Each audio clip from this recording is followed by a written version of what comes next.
Welcome back to INQWIREMEDIA. In this episode, we delve into one of the most heartbreaking and controversial cases in modern British history. The murder of 2-year-old James Bulger by two 10-year-old boys, John Venables and Robert Thompson.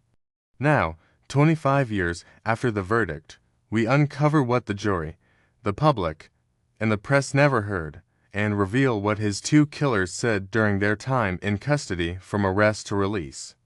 The crime that shook the nation.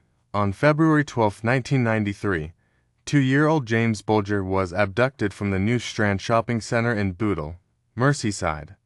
CCTV footage showed James being led away by John Venables and Robert Thompson, both 10 years old.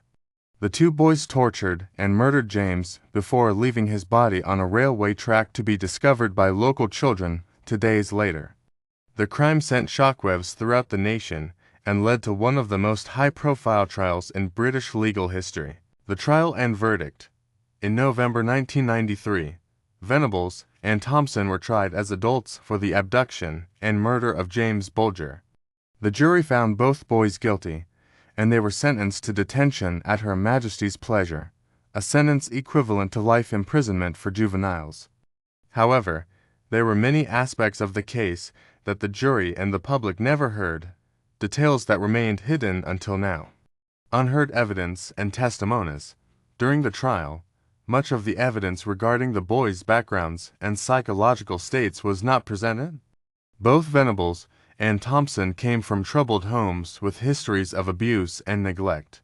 These details, though potentially mitigating, were omitted to focus on the gravity of their crime. Additionally, the press was restricted in what they could report due to legal constraints aimed at protecting the boys' identities and ensuring a fair trial. What the jury never heard. The jury never heard the full extent of the psychological evaluations conducted on Venables and Thompson. These evaluations revealed deep-seated psychological issues and a lack of empathy that were key factors in understanding their actions. Experts suggested that both boys exhibited signs of psychopathy and severe emotional disturbances, which might have influenced the jury's perception had they been disclosed. Life in custody.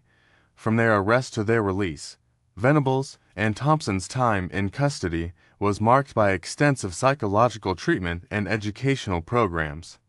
Both boys were detained in secure units designed for young offenders, where they underwent regular evaluations and therapy sessions. John Venables, who struggled with guilt and emotional instability, received significant psychological support. He often expressed remorse for his actions, but also displayed troubling behavior that required ongoing intervention.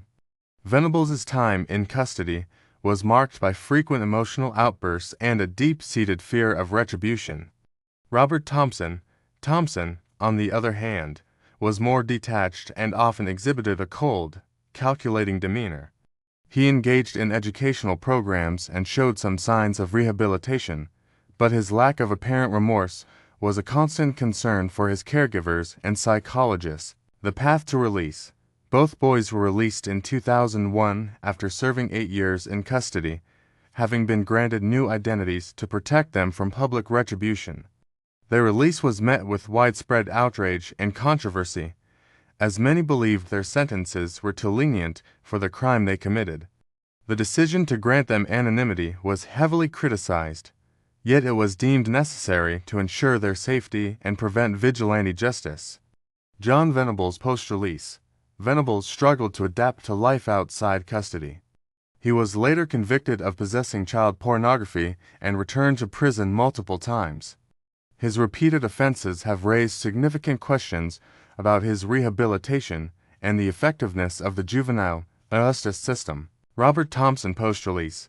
Thompson has maintained a low profile since his release and has not reoffended. He reportedly lives a quiet life under his new identity, with few details available about his current circumstances. Public and media reaction. The murder of James Bulger remains one of the most distressing and divisive cases in British history. The public and media reaction to the trial. verdict, and subsequent release of Venables and Thompson has been intense and polarized. Many argue that justice was not fully served, while others emphasize the importance of rehabilitation, even for those who commit heinous crimes at a young age. Conclusion: the tragic case of James Bulger, the stark reminder of the complexities surrounding juvenile crime and the challenges of balancing justice, rehabilitation, and public safety. As we reflect on the events 25 years after the verdict, it is crucial to remember James Bulger, the innocent life lost, and continue to seek ways to prevent such tragedies in the future. Thank you for watching INQWIREMEDIA. If you or anyone you know is experiencing abuse or neglect, please reach out to your nearest help center for assistance. Stay tuned for more in-depth coverage of true crime stories and investigative journalism. We thank you for your attention and support. We invite you to stay engaged with our channel as we continue to offer extensive coverage of both resolved and ongoing crime investigations worldwide.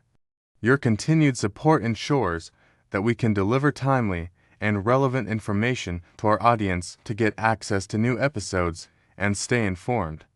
We encourage you to subscribe to our channel and actively engage with our content by liking and sharing. Your participation plays a crucial role in our efforts to deliver updates. We appreciate your viewership and the opportunity to keep you informed until the next broadcast. We bid you farewell.